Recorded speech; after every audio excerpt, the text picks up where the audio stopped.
All right, so we have 2 of 3 whiskeys sent by alleged whiskey saint Jeffrey Patron. Jeffrey Patron, you magnificent bastard.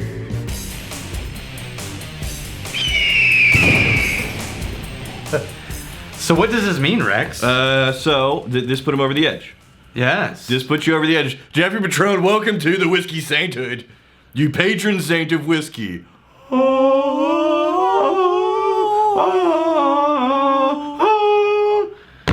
It is That's done. sort of like angels singing. You can just put that as your ringtone on your phone. I wasn't singing. Yeah. Were you singing? I was just like standing here and then... Oh, those were angels.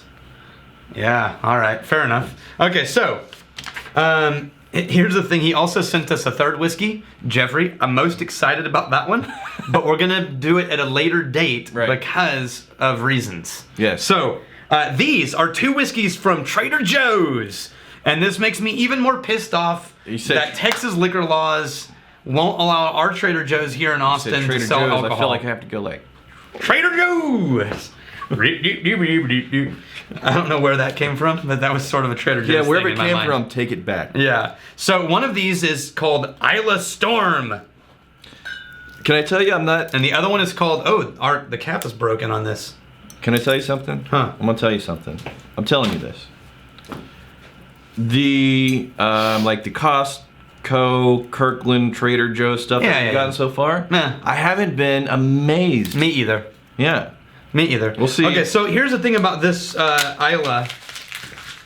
Let's start with Islay, whatever it is. Because Storm. I think all of these all these store brands, I feel like they're stretching it out as far as it can go. They're not trying to make it the best whiskey possible. To me, no, I may be wrong. Look at that.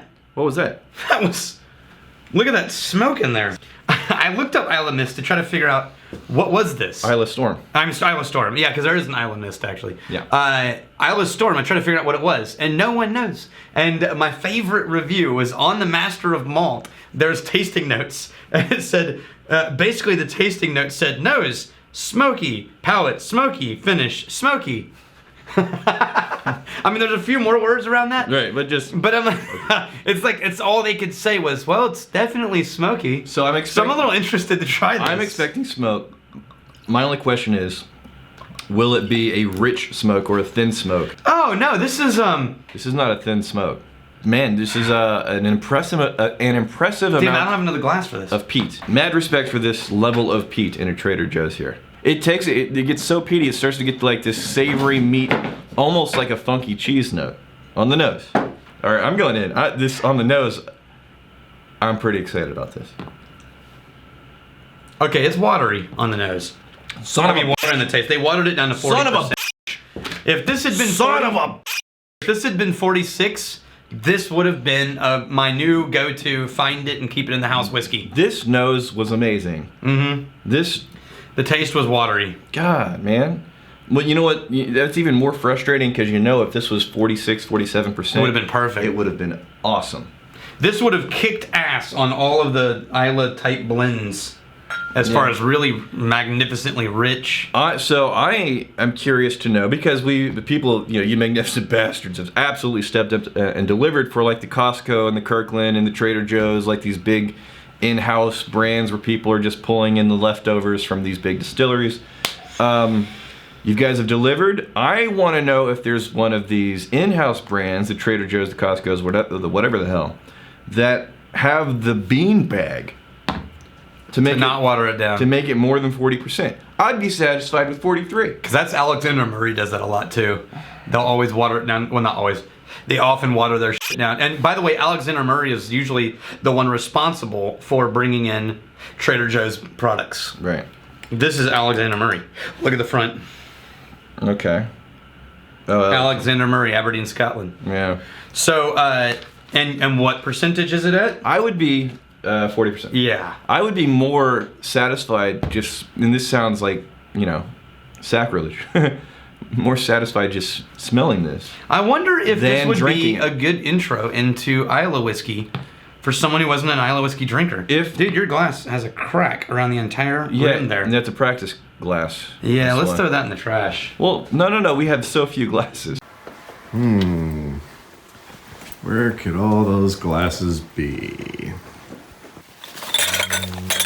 Let's see. 1, 2, 3. There's some glasses. Dude, I will find another one so you don't have to drink out of that, because that's sketchy. I'm brave. Strong like bull. You know this about me. Okay, so let's move on to the Highland 10. So we also don't know where this came from. They've kept it secret. It's a bastard malt that has no parents. Right. So we have no idea its lineage. It is 10-year-old. Bastard malt. It is 10-year-old Highland whiskey. Like the sound of that. We need to sell a bastard. You know, if we ever sell a single malt whiskey, right, as an actual single malt from Scotland, right, we should name it the Bastard Malt. So, because that's what all reviewers refer to these as. Really? Yeah. I had no idea. They all refer to these as bastard malts because you don't know what their lineage is. The magnificent bastard malt. Yeah, the bastard malt. We need to do that. You know who's done the bastard? Trademarked. No, shut up. I'm just kidding. You know it's not possible. You know who's done a bastard thingy? Jesse over at Stillet. For a while, it was a few weeks ago. Oh. He's been working on like a bastard thing, whiskey something. I missed that because I've been trying to catch up on all of Jesse's old videos. So no, he's gonna have a baby. Oh, congratulations. To freaking Jesse from Stillet there. Well done, you. It may be twins, man. I'm like bad with details, but baby is baby. All right, congratulations. Are happening. I'll tell you, it's a fantastic journey. This is funky. You're Nothing you ever want matters anymore. All right, it's what? The funk. Pick up the one with the funk, and you now just found the Highland 10. Ooh.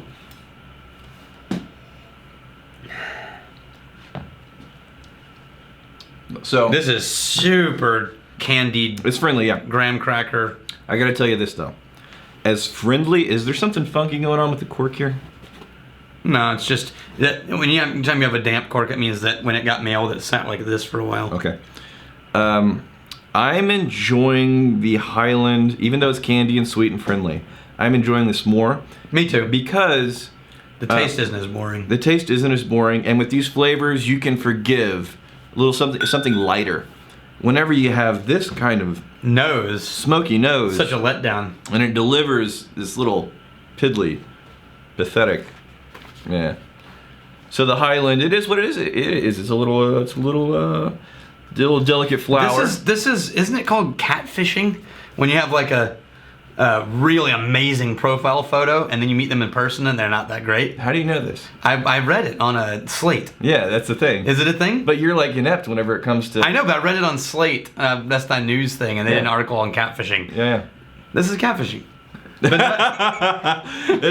nose is magnificent. You're not wrong. That's totally right. And then you taste it and you're like, come on. Right. You're like, oh, how you doing? Come on. That's pretty accurate, right? Yeah, and not a dad joke. You can do it.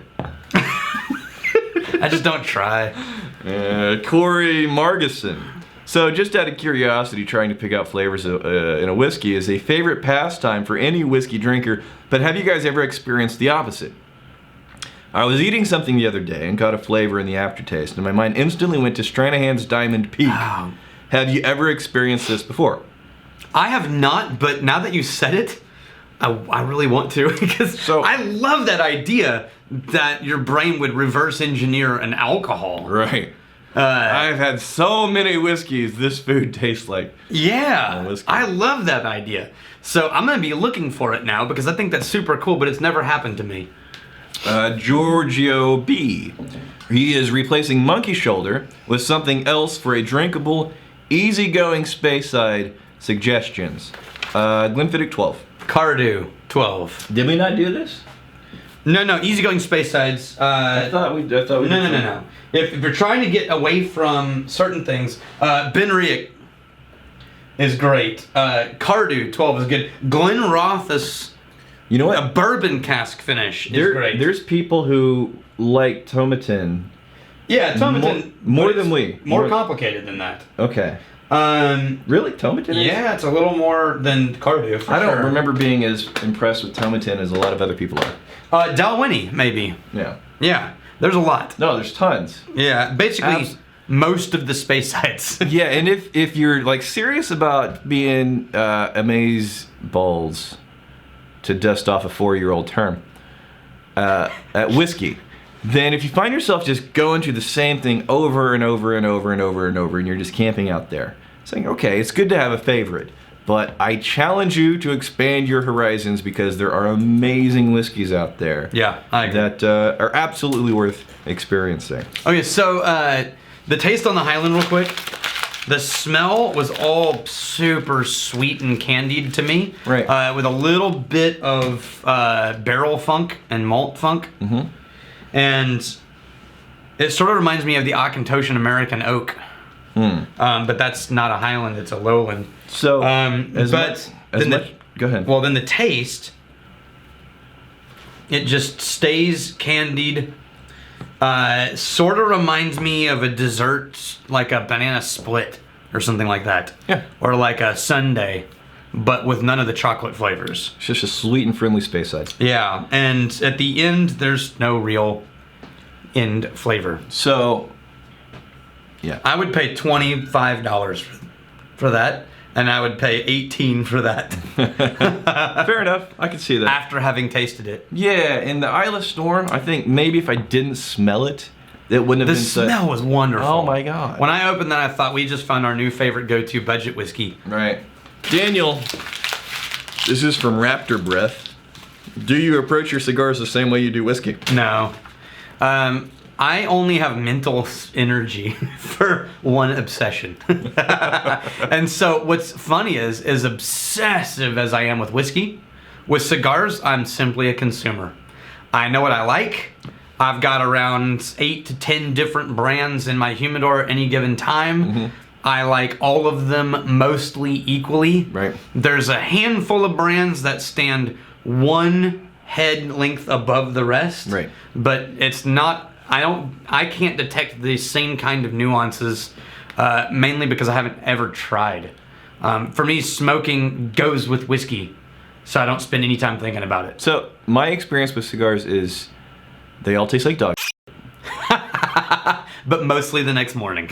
Yeah, but after you haven't had enough dog mornings, then whenever you're smoking the cigar, you can say, oh, I know where this is going. Yeah, I know where I'm headed. I know. My friend Phil, bass player in many of my bands, or our bands, he always just, when we wake up in a hotel in the morning, he'd wake up and he'd be like, anybody see that dude? I'm like, what? He's like, anybody see that dude last night? I'm like, what dude? He's like, that guy that came in and shit in my mouth.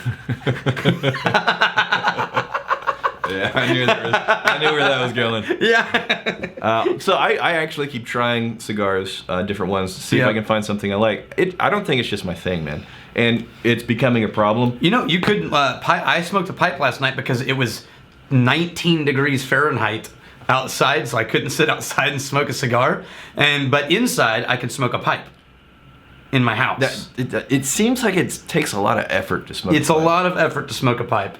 A lot more work. But, and if you don't smoke it right, you can get a lot of tongue bite burn because the heat of the smoke is hotter. But you get less of a dog flavor from a pipe. So the aromatic pipe tobacco. If you're using aromatic pipe tobacco. Right. Let's mix them together for our finish and see what happens. See if we get the nose of one and the taste of the other. Isla on the nose. It got better. We made them better. So here's what you do. You buy both. You mix them together in a decanter. Yeah. And you pour them back into bottles. Yeah. It's a superior whiskey. It is. It's not incredibly strong, but it's a superior whiskey. Here's to fighting, stealing, and drinking. If you fight, may you fight for a friend. If you steal, may you steal a lover's heart. If you drink, may you drink with us. Hey, thanks for hanging out with us in the Whiskey Vault. Don't forget to throw in a like, hit that subscribe button on the bottom right, and drop a question or comment down below.